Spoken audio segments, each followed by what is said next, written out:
Today is May 1, 2025 and ito ang current setup ng aking bike. Super init yan.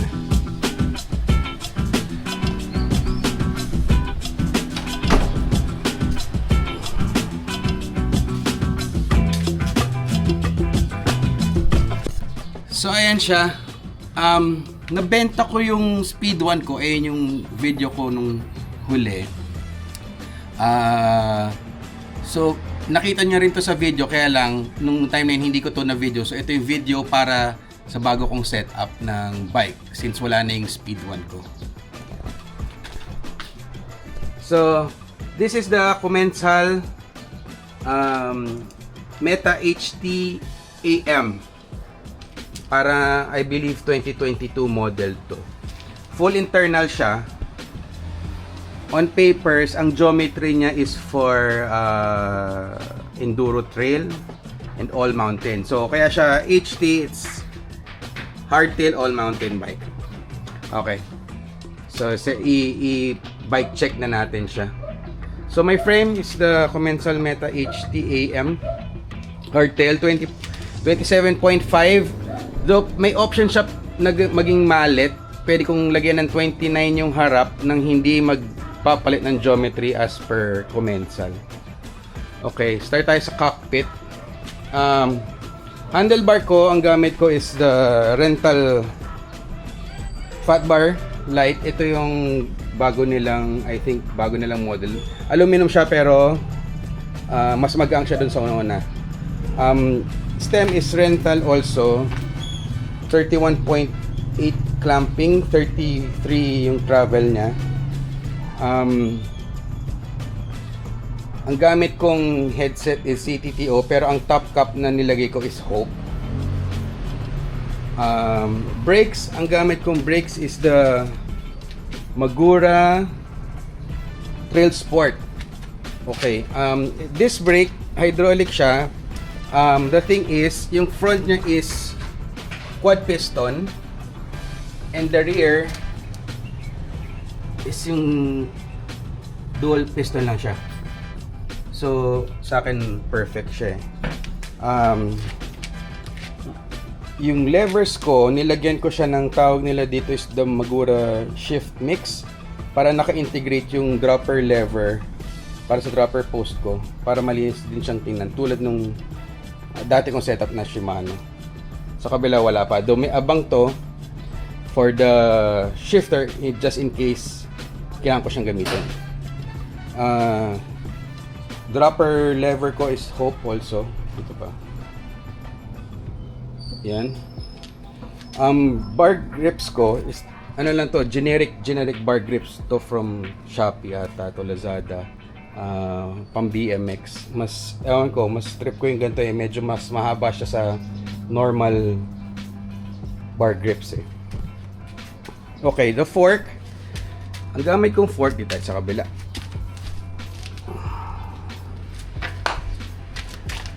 Ang gamit kong fork is the Fox 34 Factory. 2021 model tong Fox Factory nito. 27.5 siya.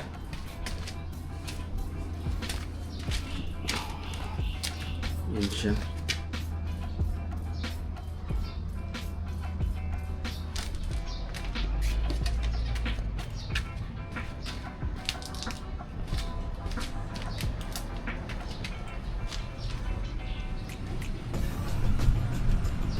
Ang gamit kong crankset, tawag nila dito 5-dev Tagalog eh, pero this one is Evosid.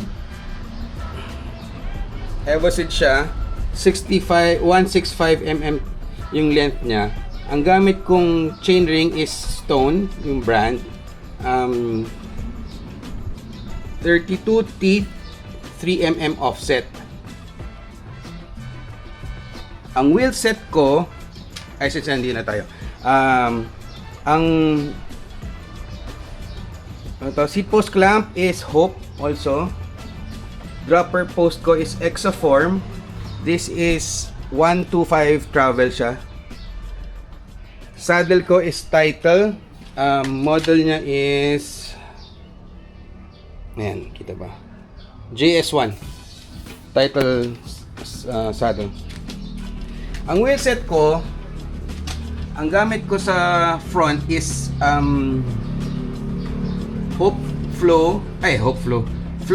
stance flow na 27.5, parehas din sa likod, stance flow din.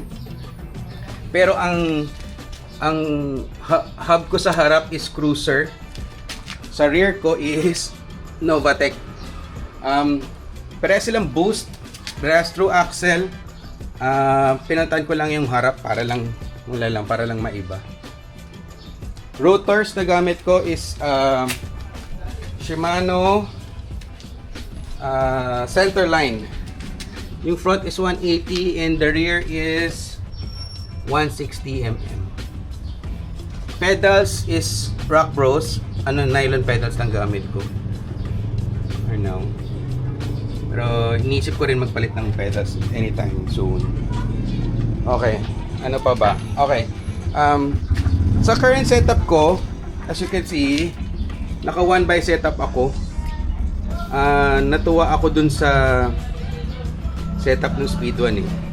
Actually, ang backstory, ang gusto ko talagang setup is yung DJ na setup. Kaya lang, nung time na nag-start ako mag-bike, syempre lahat ng mga kasama ko naka 10x, naka 1x10, naka 1x12, ganyan. So, nag-blend din ako hanggang sa nasubukan ko si Speed 1. Nung sinetup ko siya ng single speed, na-enjoy ko siya. So, for now, ito muna yung setup ko.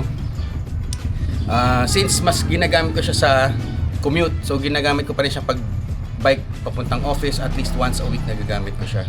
Okay, teka, balik tayo sa video. So since gamit ko siya for office, ang kinabit ko muna ng tires is a Kenda. This is 2.4 yung lapa niya. Pang urban tire siya. So wala siya masyadong knobs. Sobrang dulas, sobrang fast roll ang takbo ko sa kalsada since urban yung commute ko eh. So for now, ito muna gagamitin ko.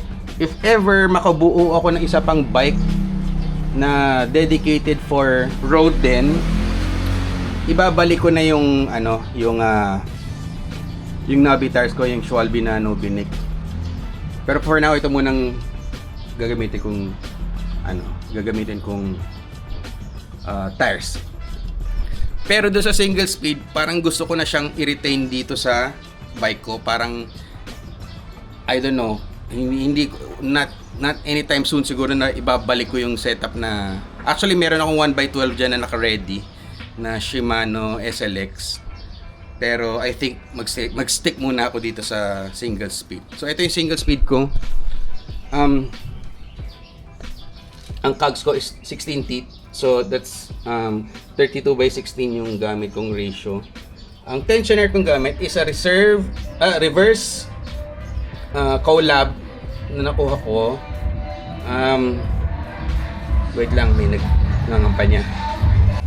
Ayun, mabalik tayo. So ito yung reverse collab na tensioner.